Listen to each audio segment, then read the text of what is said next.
I thought this was hilarious and so relatable. Goodness. And you said, not getting fat or poor and actually enjoying the season. Why is that so relatable?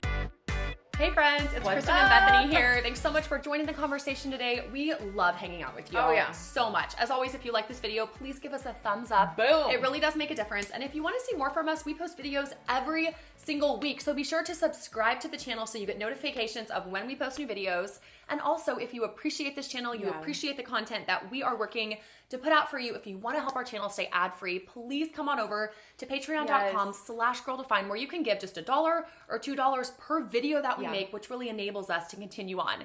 And also, something that I am so excited about that we are releasing for the first time ever is this brand new shirt that I'm wearing. It is part of the Girl Define merch collection, so our apparel collection. And these flowers, you can't really see all of them, but beautiful stencil flowers that our younger sister, who was an incredible artist, she hand painted each of these along with the fruits of the spirit. So love, joy, peace, patience, and each word goes with one of the flowers. And this is available right now on our shop page, girldefine.com/shop. We only open up our shop for a limited amount of time during the holiday season, and certain sizes do sell out fast. And so if you like this, if you're like, yeah, that looks like something I would like, my sister, my sister-in-law, my mom, my friend, presents. totally, then grab one now, girldefine.com/shop before they're gone. It's the most wonderful time of the year. That song is starting to play in stores, and some of you are like, yeah, you've got your mocha, you've got your sweaters, and you've got the snow falling, or if you're in Texas, no snow, and you're like, it is the most wonderful time of the year.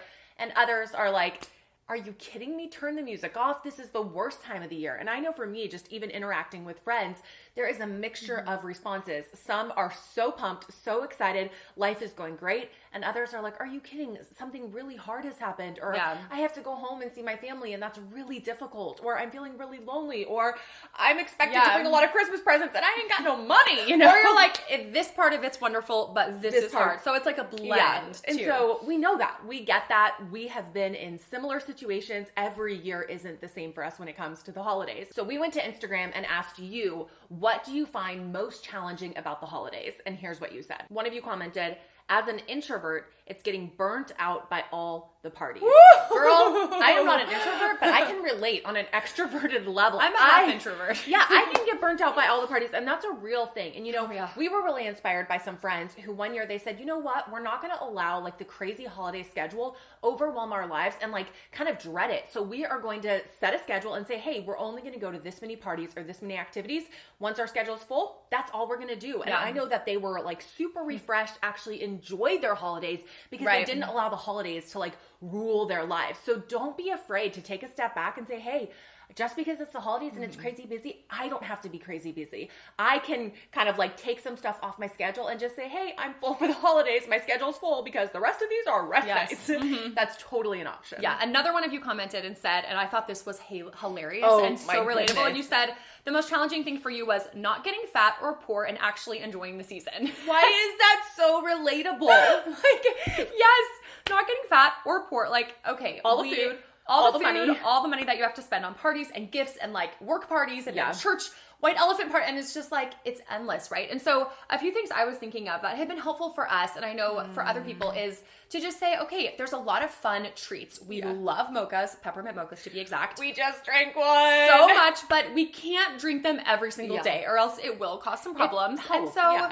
Yeah, and it's health. And so, but we don't just say no sugar, no cookies, no drinks. We say, okay, we're going to enjoy them here and there. So a special occasion, a small celebration, maybe at a party in moderation. So I think just set boundaries for yourself and say, okay, I'm not just going to not eat anything. I'm not going to eat everything. I'm just going to have some boundaries. And then for budgeting or for money, I think that, yes, there's a lot that you can spend, but you just have to set a budget for yourself. Zach and I have a personal budget. We say, this is our Christmas budget, and we're going to work within it. We're not going to go over that budget. We're just going to say, maybe the gifts are going to be a little smaller this year. Dave or and I maybe do the same thing. Yeah, and so just set yourself a budget and then don't go over it. Get creative. Make homemade gifts. Think outside the box. Maybe acts of service, you know, free babysitting. And have honest conversations with your family. If this is stressful, be like, hey, how can we make this more doable? Yeah. And so I think those type of things will really help you enjoy the holidays, because you can enjoy the aspects that are fun without feeling totally overwhelmed. Totally. Another one says, my family makes me cry.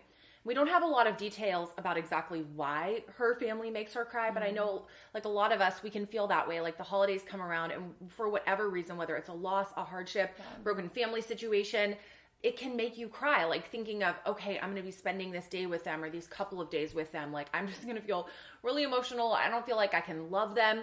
I want to share a verse with you that I hope will encourage you as you think of your specific situation. It's Ephesians 4:1-3, and it says, I, therefore, a prisoner for the Lord, urge you to walk in a manner worthy of the calling to which you have been called, with all humility and gentleness, with patience, bearing with one another in love, eager to maintain the unity of the Spirit in the bond of peace.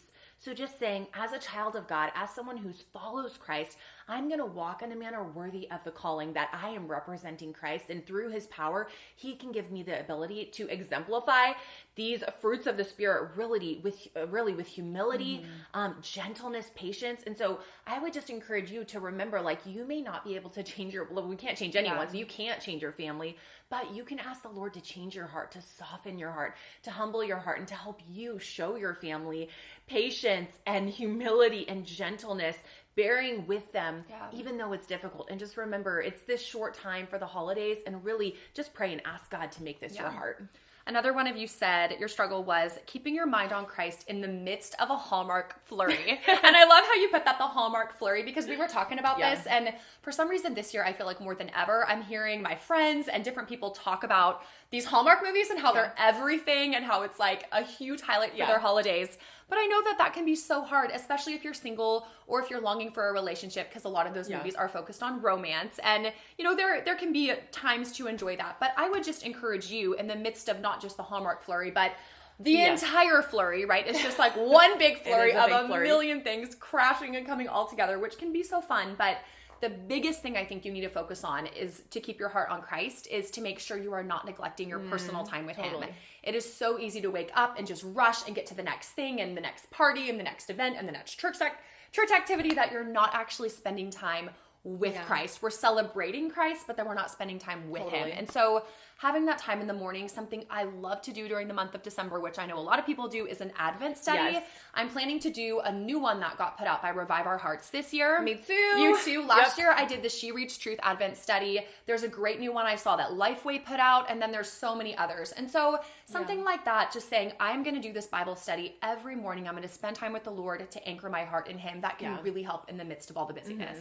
Another one kind of along those lines, you say, not getting jealous of other people's romantic relationships. Now, I totally get that, having been single for a lot of holidays. It can be so hard seeing other people and you're like, oh, like they've got this nice romance and it's warm and cuddly and hot chocolate, and I'm over here, just me and maybe my dog. You know, like everything can just kind of take on a bleak view if that becomes like what makes your holidays a good experience. And so I think something important to remember, like when we are jealous, we're basically saying like, God, you gave them something and you didn't give it to me. And why, my life isn't complete and you don't know what's best for me. So instead of saying, you're not saying that to God, but that's really what your heart is saying. And I know for me, when I was jealous, I was really like, okay, God's a good God to them, but he must not love me. He doesn't care about me. If he wanted my life to be good, he would give me that. So instead, change that. Instead of looking at that person and saying, I can't believe you have that, turn to God and say, God, thank you for all that you have given me. Thank you for this life that I have. Thank you. Look for the blessings that God has given you, because gratitude is a choice, and gratitude directly impacts your attitude and your view on life. And then even praying and saying, God, thank you for giving that person such a wonderful gift. I'm grateful that they have that godly man in their life. And even though I want that, I'm going to praise you that you've given that to them. And I'm going to trust that you have a good plan for my life. I could say so much more because I'm very passionate about this topic, but just get your eyes off of yourself. Focus on serving others. Focus on being grateful to God, and that will really change your mindset. Another challenge that one of you faces, I know this is true for a lot of people, and this can be so hard, is one of you said, grief. My mom passed away the morning of New Year's Eve last year. I don't know how to cope. And that can be so hard. And I know people who have similar stories where a death or something really tragic, something really hard happened around the holidays. And so every time that annual holiday comes, it can be so hard to not just feel like the entire holiday has this dark cloud over it because of the grief. Because it brings it back, because it happened during the same time. That's and I just really want to hard. share with you something that really encouraged my heart when I went through my miscarriage earlier this year was a book called Therefore I Have Hope. Therefore, I Have Hope. We'll link it below, but that book specifically talks about how to find hope in the midst of loss. And it can be any sort of loss. And even though my loss wasn't over the holidays, still, every year it comes around and I need those reminders of how I can find gospel hope in God's word to help grieve that loss. And so I highly recommend that book to you. It was extremely helpful for my heart. Therefore, I Have Hope.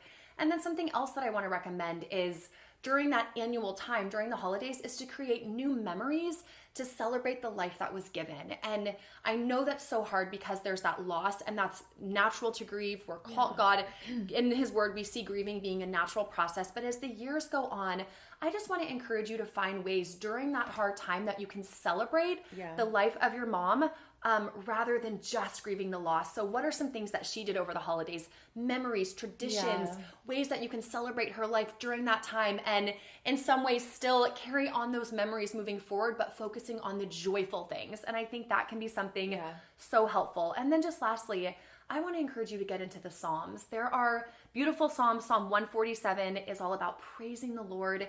And during those moments when it's so hard, you might just need to take a step away from the music, the parties, the noise, and just get quiet before the Lord. Read a psalm of praise and just center your heart back on him. And that can be so helpful. The last one that we're going to discuss, and there were lots, but I think these cover the majority of you. The last one is loneliness. And this is something that it's hard because loneliness can come in all shapes and sizes and forms, whether it's loneliness because you feel like I don't connect with my family, loneliness because I don't have a boyfriend, loneliness because I can't go home for the holidays. I'm going to be spending it with other people. There can be so many different reasons for why we might feel lonely. And I think just remembering ultimately that God cares for you.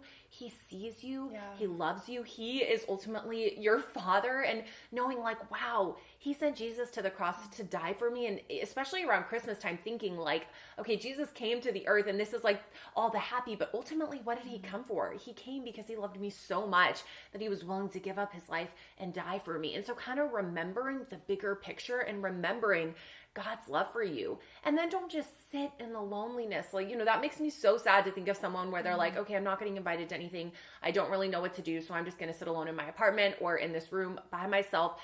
Be the one to initiate. Look for other people who might be lonely and say, hey, I can plan something. I can host 2 or 3 girls at my house.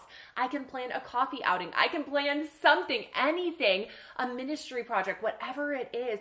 Do something where you are initiating and really helping others who are lonely. And I think getting your eyes on that productivity and serving others in that way will really help to fill that void in your heart. We know we're probably just scratching the surface when it comes to struggles and challenges that each one of us faces during the holiday season. We have our challenges. Clearly, we all have challenges, and we want to hear from you. Comment below and let us know if anything we've said has spoken directly into something you're facing and how it's encouraged you. And then also, if we didn't talk about a challenge you're facing, share that with us below and then offer some encouragement for how you can find hope in Christ in the midst of that challenge, because I guarantee you someone else probably has that same challenge. So let's comment below and encourage one another this holiday season. Yeah. Okay. What? Yeah, that was way more enthusiastic. Wow. No. The holiday season. Wait, 3, 2, 1. Should I just start like that? Or should I say? Sure. It's like my throat. We wish you a Merry Christmas. We wish you a Merry Christmas.